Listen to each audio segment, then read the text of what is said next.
It is the 5th of the 12th, 2025. The time is 22 minutes to 9. And that means, as always, one thing, that there are very many F1-centric threads at which we need to pull. We'll talk about Lando. We'll talk about Max's feeling in the car.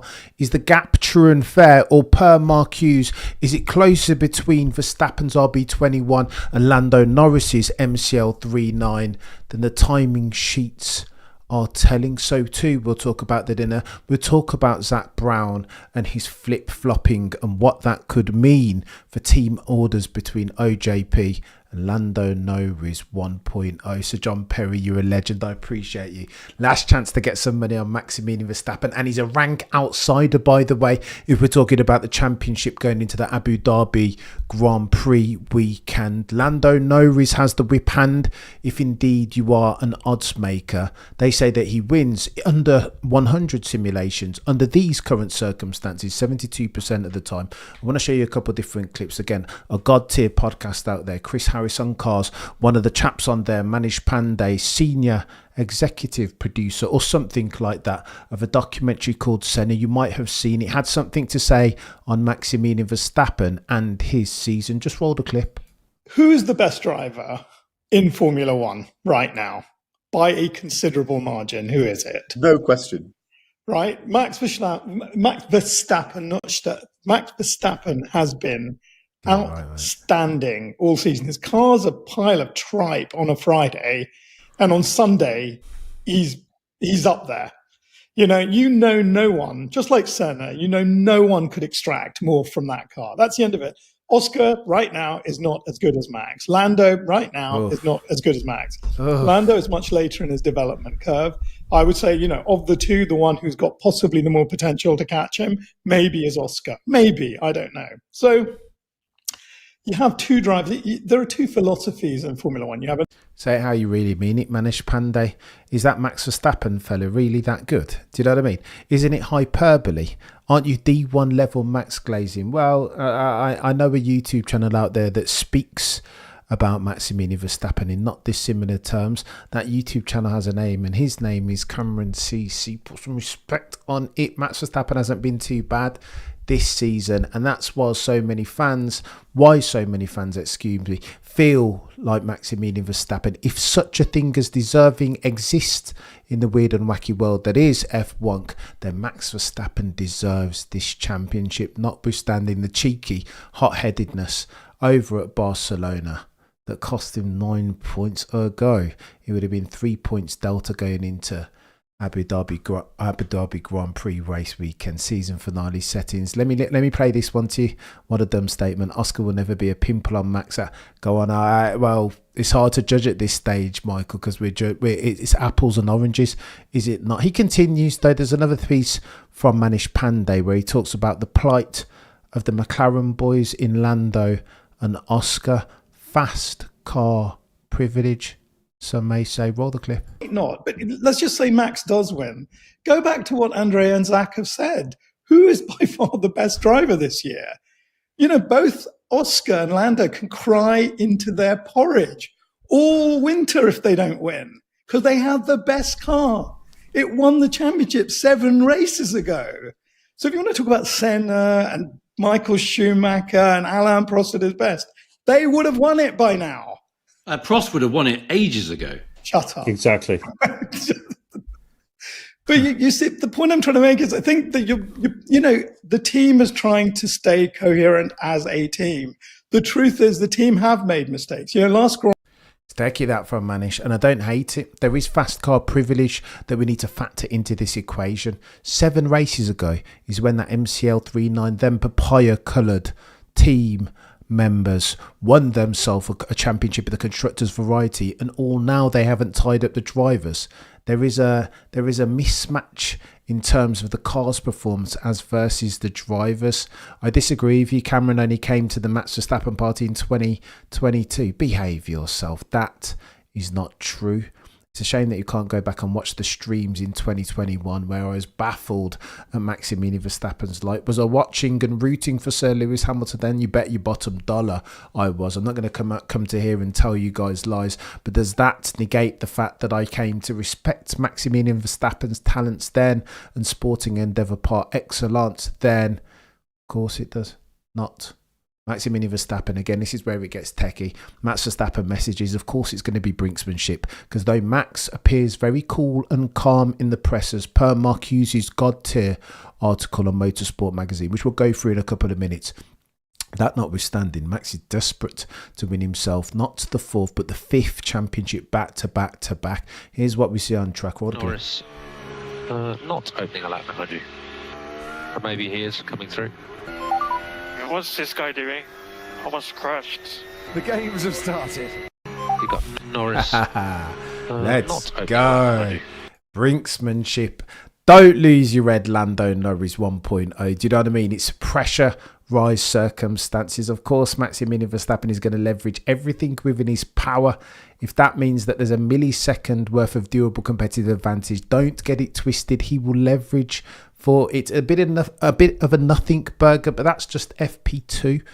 Paid sessions upcoming. Don't think that in qualifying it's not going to get even more techier than techie things for Lando Norris et al. I tell you what else is important here. Mark Hughes writes a brilliant article during which he compares and contrasts the body language in the press conference of Lando versus Max and Oscar.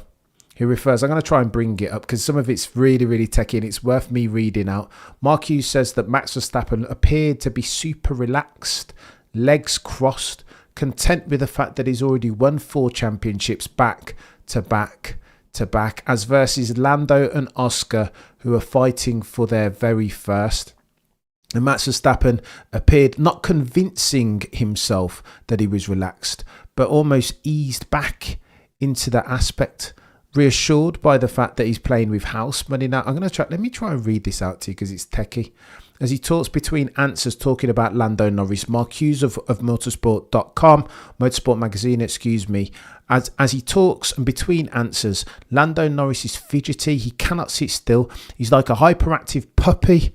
As always, he's extremely open and forthright. There's none of this shielding used by sportsmen when discussing their own performances. And this is Lando's gift and curse, right? Remember, Nico Rosberg said that the championship in 2.5 will be won and lost in Lando Norris's mind. Now, when he speaks so openly and honestly, I'm not sure whether there's positive only in it. I'm not sure whether he should be hiding some of his light underneath a bushel like so many other sportsmen do. Surely there's performance advantage in that not being so open and honest, more opaque than transparent. But apparently, Lando Norris thinks that all different types of personalities win driver championships. And potentially he's right in 2025. Mark Hughes continues. I'm going to read most of this out to you because it's techie. He goes there almost without being asked, talking about his multitudinous foibles and mistakes over the course of 2025. Quote, Lando Norris says, "If I go back to Canada, probably being the most like just put my hands up in the air. I messed up.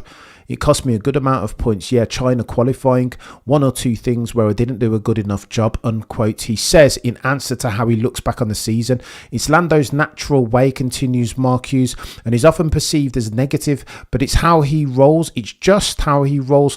The way he most naturally approaches maximising his own performance as a sportsman, to be searingly honest about what he needs to do, what he needs to improve. It's at odds with the potentially lovely clean task he could have ahead of him.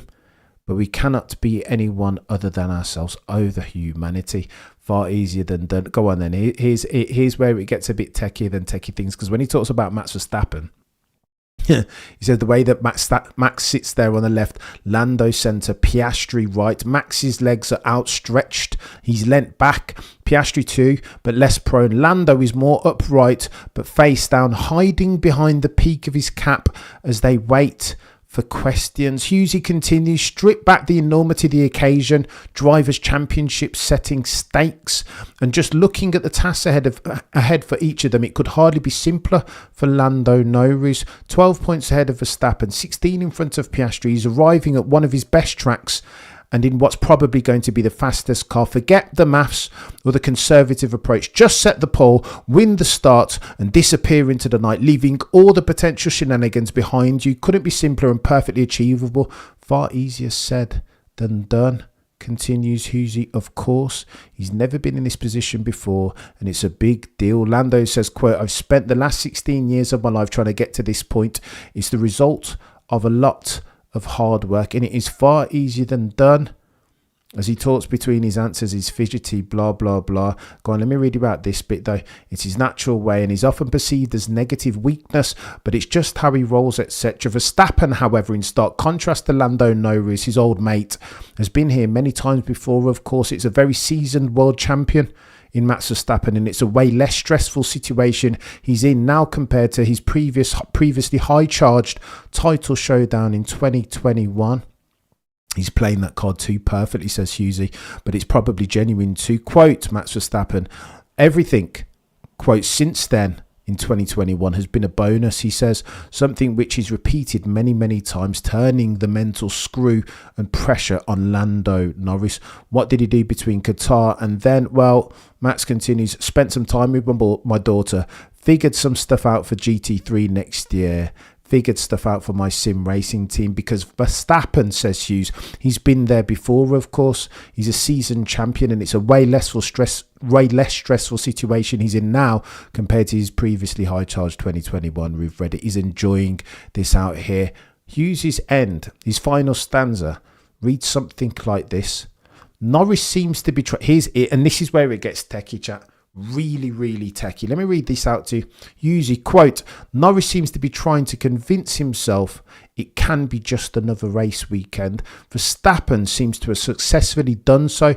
Piastri seems like he feels it's too distant a prospect for him to worry about, but that's only what they're projecting. As Cameron's phone turns off, what's really inside each of them might be quite a different story. Bravo, Mark Hughes. And again, he gets himself a lifetime pass, and well deserved, alongside Schmidt. These are two of the god-tieriest F1 journos to have ever F1 journo. Tell me what you think about that. I think he's read it perfectly.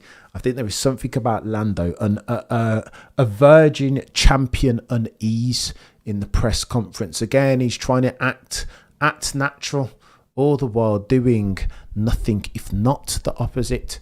Listen, maybe he can do it, maybe Lando can do it, but would you back him? Not in the face of a fire-breathing Maximilian Verstappen. Dustin from Stranger Things says, Nick Marker, if you weren't team Max Verstappen before 21, I would expect the fan base. I'll tell you what, to that point, TWM, Kunal went on Tired GP recently. I tweeted it out, and he said, you can love or loathe Max Verstappen for his personality and his aggression, but if you're not a fan of the talent, then how very dare you call yourself a fan of motorsport? Can McLaren PR in full swing? We'll get to McLaren, I promise you, Abbas, because we're gonna go hard on them. I don't know what they're talking about each and every single turn. It feels like something different. Right, whilst we've got this up on screen, let me tell you about Max Verstappen, because there's a couple of different things that are important here. As far as Max Verstappen's performance, he's lacking about a tenth, 2 tenths, 2.5 tenths even.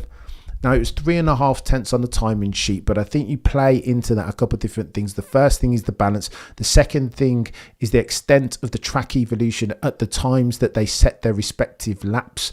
Max set his earlier, Lando a little bit later on. Now, Mark Hughes writes that as far as the race pace, it might be a bit closer. Lando Norris potentially has the whip hand as far as the pole, but in race pace over long term, Maximilian Verstappen was super consistent, was he not? And therefore, over the course of the race, it could get a bit techie than techie things as Max Verstappen tries to hunt down a Lando Norris for the race win. Let me show you this as well, though, chat. I didn't intend to be playing that music. Apparently, Lewis Hamilton got the bill again this year. This is them rocking up, courtesy of LH44 fan on Twitter. Let me show you this as well. This is where it's about music. He's covering my audio. I apologise. Chat, can you still hear music? Hopefully you can't hear music. How you feel about the Australian... Right, let me sack off the music. What is the music? Can you still hear music? You don't hear me at all? Go on, let me know if you hear me, guys. Am I back? Because this is important before we go into Zak Brown. It's going to get techie. That was awesome. You guys enjoyed the music. Go on, let me tell you this then about this Zak Brown circumstance. You like the music? Right, bang, back on track per se, or for music. I'm gonna have to cut that out. Right, John. Here's what's important with Zak Brown. The context is key here. For the longest time over the past couple of weeks, Zak Brown has been on something of a PR tour, and it's techie. It is techie. Can you spell hypocrisy? Can you spell lack of transparency? And because of that, Oscar Piastri fans are doing one of these all around the world. Lest we forget Australia, when Oscar was on the gearbox of Lando Norris and was ordered over the team radio, hold station, chap, it's too risky. The conditions too changeable. You've got a fire-breathing Maximilian Verstappen. Understand that we operate only within the rules of engagement, the papaya rules. We race for the team, they said then.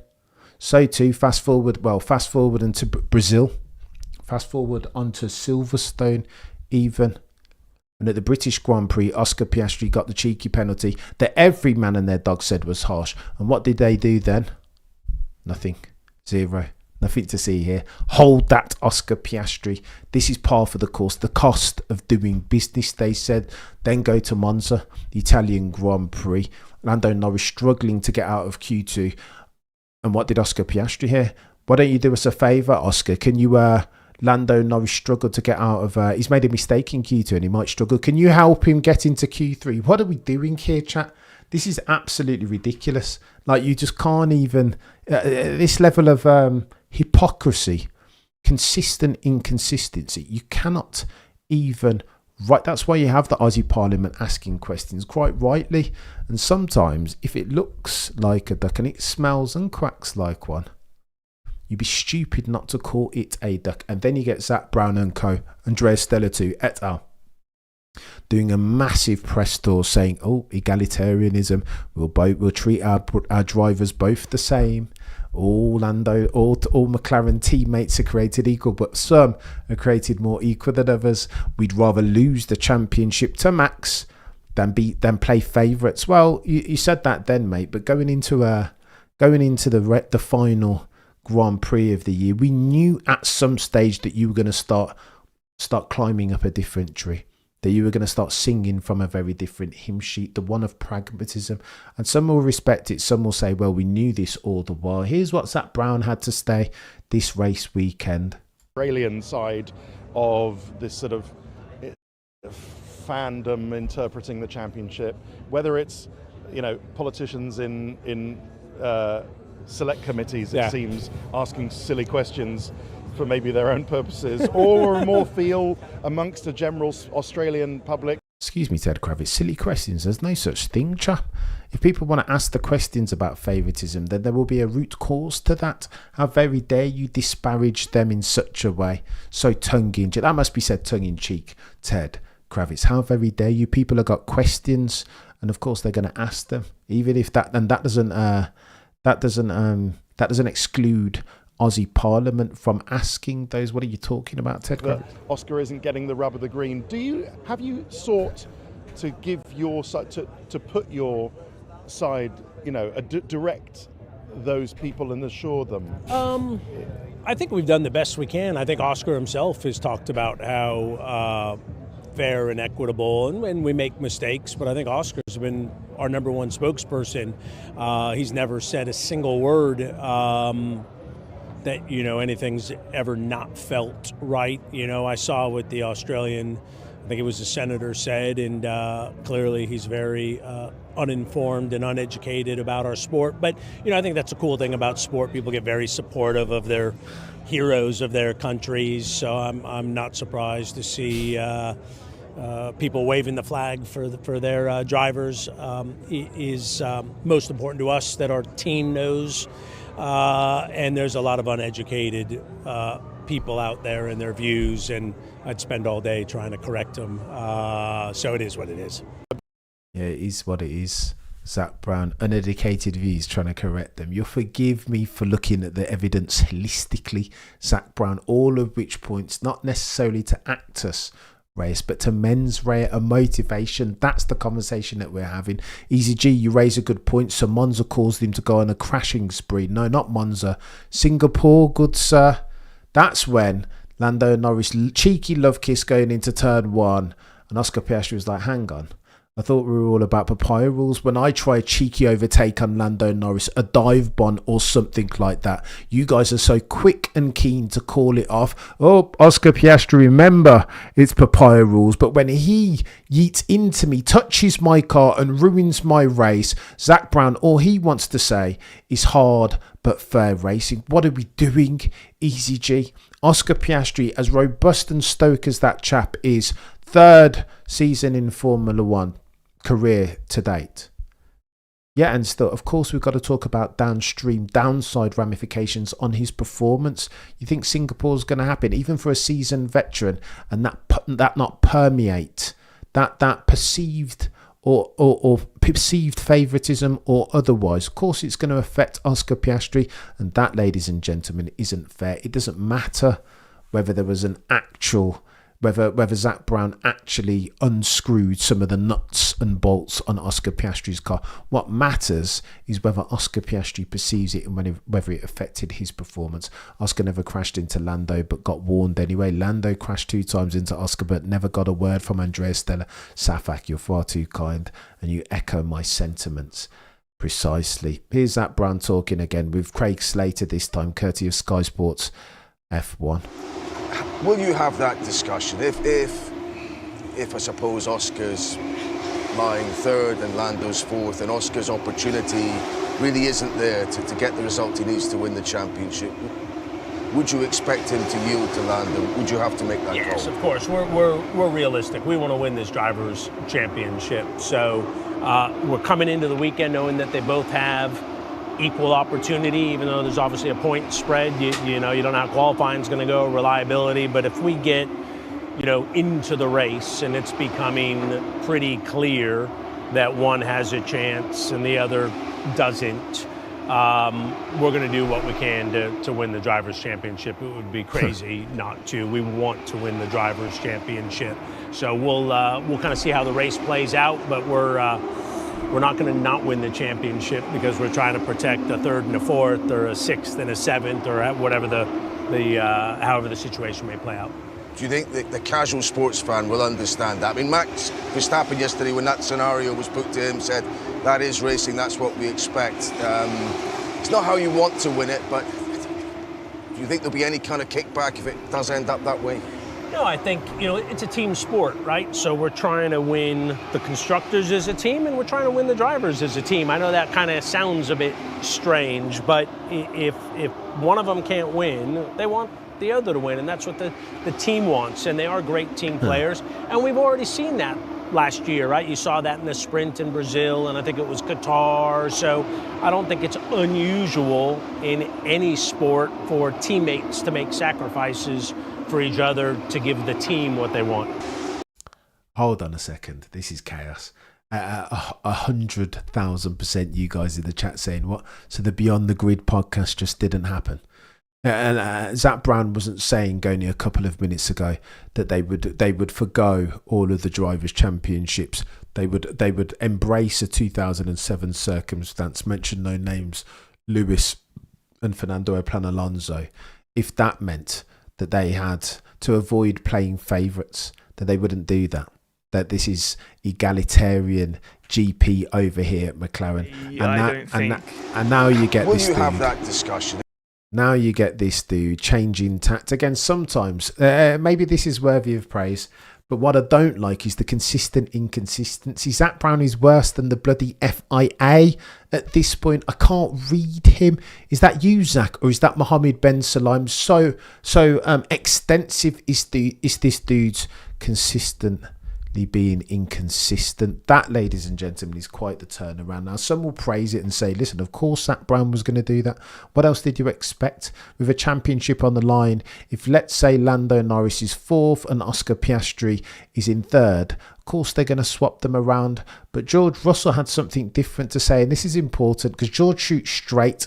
Again, even talking about his old friend Lando Norris. Here's what George had to say. I don't think it's acceptable or reasonable to ask a driver who's also in a shot of a championship in the very last race to move over for your teammate. I think if it were, in other seasons gone by, let's just say, Checo and Max, or, Barrichello and Schumacher, when clearly one driver is the one going for the championship, and if in the last race the guy who doesn't have a shot of winning the championship moves over, that is absolutely reasonable, and I think every single driver would do that. But for me, I don't think it would be fair at all. I think they both need to be given a shot, and if they lose out because of it, you just need to say the other guy did a better job. I don't think. Insane there from George. Drop your truths. Mike says we all know that Lando, aka Dustin from Stranger Things, will be the weakest WDC of all time, apart from Jenson Button. Maybe real fans know who the best driver is, and it's not Norris. So this is the problem for Lando. Even if it does win, people will say this, and I don't think you're a million miles off, Mike, or even normalised for some potential bias in there. I don't trust Zak at all. Oh, John Perry says you're a true McLaren fan, Easy G. And I know Easy G goes hard in the paint, and I love Easy G for being a thoroughbred Lando Not. I want to be there with you, Easy G, but I can't get down with this Zak Brown. Is it Shakespearean false seeming? Is it just a duplicitous nature? Is Zak Brown talking out of both sides, or is he just being pragmatic as a CEO, Joe Swift, come team principal? I don't know. Maybe he needs to be both. Maybe this is a case of not the strongest of the species surviving, but the most adaptable to change. And in the dying embers of the 2025 season, surely they need to make a play. What they can't afford to do at the altar of egalitarianism is let Maximilian Verstappen come in the back door, and he's very close to. We go into this race weekend 12 points adrift Max Verstappen in second, 16 points adrift of Lando Norris's haul is Oscar Jack Piastri. Therefore Lando only needs to podium. If he finishes third, it doesn't matter what else happens, because he will win himself a championship. 15 points takes him clear. 25 points, more than 25 points, clear of both OJP and Maximilian Verstappen. It's going to get techie than techie things. Listen, we go again. We ride at dawn. We'll be live and kicking 30 minutes before each session at the very least. FP3 tomorrow. So too quali in the afternoon, and then the final race of the 2025 season. Between now and then, the prosecution rests. No further questions.